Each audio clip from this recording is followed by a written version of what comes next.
اللہ اکبر لا الہ الا اللہ محمد رسول۔ یہ جو گھر آپ دیکھ رہے ہیں یہ اس کا مین دروازہ حضرت علی رضی اللہ تعالیٰ عنہ کا گھر ہے، اور نبی کریم صلی اللہ علیہ وآلہ وسلم کی پیاری بیٹی لخت جگر حضرت فاطمہ الزہرا کا گھر ہے۔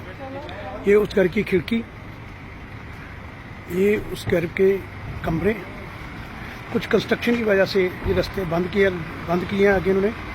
وجہ یہ تھی کہ کچھ جو عمارت تھی اس کی دیواریں خستہ حالت تھی، گرنے والی تھیں، لیکن سعودی حکومت نے اسی مٹیریل کو جو نبی حضرت علی رضی اللہ تعالیٰ نے گھر پہ لگا ہوا تھا اسی کو دوبارہ استعمال کر اسے تعمیر کر رہے ہیں۔ حضرت علی رضی اللہ تعالیٰ عنہ کا گھر مبارک ہے، اور بی بی فاطمہ اور ہمارے پیارے شہزادے حضرت امام حسن رضی اللہ تعالیٰ عنہ، حضرت امام حسین رضی اللہ تعالیٰ عنہ یہاں کھیلا کرتے تھے۔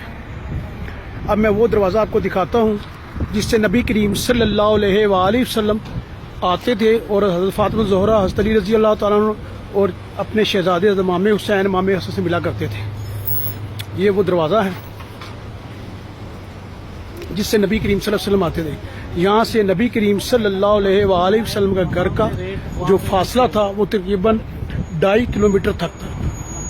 یہ وہ رستے ہیں، اور یہ وہ دروازہ ہے جہاں سے نبی کریم صلی اللہ علیہ وآلہ وسلم اپنی بیٹی حضرت فاطمہ الزہرا سے ملنے آیا کرتے تھے۔ یہ وہ دروازہ ہے، یہ گھر ہے، یہ اس کی چھت ہے۔ اللہم صلی علی محمد وعلی آل محمد کما صلیت علی ابراہیم وعلی آل ابراہیم انک حمید المجید۔ یہ وہ صحن ہے جو نبی کریم صلی اللہ علیہ وآلہ وسلم نواسے حضرت امام حسن، امام حسین کھیلا کرتے تھے۔ اللہ اکبر لا الہ الا اللہ محمد رسول اللہ۔ حضرت علی رضی اللہ تعالیٰ عنہ شیر خدا کا گھر۔